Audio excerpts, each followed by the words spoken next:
Hello, Facebook land. How's it going? Hey, it's 12:30, and you know what that means? That means that you and I have an appointment. It's time to discuss it with Drake. Welcome to episode number 97. Can you believe it's about 97? Today's quick topic is what actually happens during a final walkthrough. So we're getting so close to episode number 100. I still haven't decided what I'm going to do. So what do you think? I want to hear some feedback. What should I give away? Anyways, before we get started, don't forget to go over to YouTube, type in Drake's Real Estate TV, hit subscribe, and that way you'll never miss an episode. So please, when you tune in here today, make sure you say hello in the comments, and let's get started. So, final walkthrough. So when you buy a house, you know, it's already a pressure-filled situation, right? Low inventory. Some prices are actually dropping in some areas, so that's good to hear for some of these buyers. But we still have interest rates which are still good. They weren't great like they were a couple years ago, but they're still really, really good. Still some inventory issues, blah, blah, blah. Well, anyways, regardless of what you might do to get the house of your dreams, one thing that you shouldn't ever skip is the final walkthrough. It can be done, but there's exceptions to that.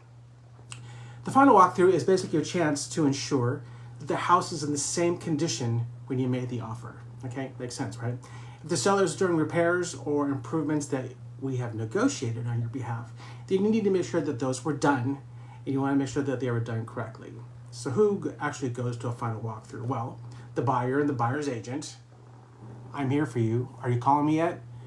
Anyways, the seller and the seller's agent generally aren't there. That way you as the buyer have a chance to actually inspect everything, you know, at your pace without feeling pressured. And usually by this case, the house has been mostly vacated by this time. Sometimes not, but you know, depending on if there's a rent back situation or just when the change of escrow is actually, change of possession is actually going to happen. So the contractor or builder might come if the house is a new build. But during a new build, with the walkthrough, the goal really is to primarily look for cosmetic issues. Since the home is brand new, buyers are going to have high expectations. So if you're looking for a new build, I can help you with that too, so give me a call. So if issues were discovered during home inspection that were supposed to be fixed before closing, you may need to have the inspector return and ensure everything was done properly. If you have another inspection, you should make sure that you schedule that before you actually do your final walkthrough. So let's talk about scheduling. When does this happen? Well, most of the time, a final walkthrough actually happens the last week before your closing date. So your real estate agent, do you hear that? Your real estate agent can actually help you schedule this, and we'll set a time for you and I to walk through the property. So many, well, it doesn't matter. All right, I digress. How long should a final walkthrough take? Well, it really depends on you. In the house, you know, sometimes it could take 15 minutes if we really didn't ask for much. But if it's larger and there were some things that you requested, well, then it could take a little bit more time. You know, so that's always fun. And like I said, it's usually just you and myself. That way we can take our time, feel comfortable, and not feel rushed, and make sure that we're checking everything, right? Sometimes if there's nothing to check, I say, well, you know what, now's a great time to measure. Maybe you've got some paint swatches that you want to tape on the wall, you know, stuff like that. You know, it's your time. So let's use it wisely. One thing you need to remember is that you got to remember that when you're doing your walkthrough, it's not an inspection, okay? It's the chance to make sure that any of the issues that we might have found previously were addressed.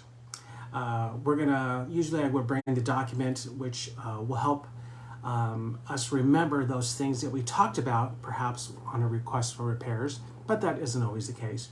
But if there is, then, you know, it's a good thing to have that. And perhaps even just have a copy of the inspection report that was previously done on your physical inspection to, you know, refresh your mind about anything else that you may want to do once you take possession. Because some of that stuff really is just a rite of passage and really helps you with pride of ownership.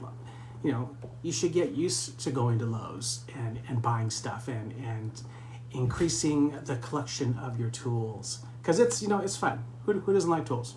One thing that we also do is we like to collect receipts and or invoices from the seller that way we can actually use those as proof that things were fixed. So what happens if you find something that hasn't been fixed? Well, it can be an issue if you find a major problem during final walkthrough, and less than 5% of contracts failed at this point because you're already so far. But most of the time, if something comes up, it doesn't really need to be a deal breaker. You would just need to make sure that you make a quick call to that listing agent and find a way to fix that problem, especially if it's been agreed to on paper.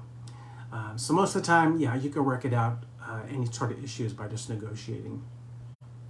Can you back out? Well, it's a tough way to to end a purchase agreement because of the final walkthrough, unless there's a major change in the property's condition. Like I said, if it's something small again, it's better just to try and work it out, so that the seller gives up maybe the money to make those repairs at a legal time.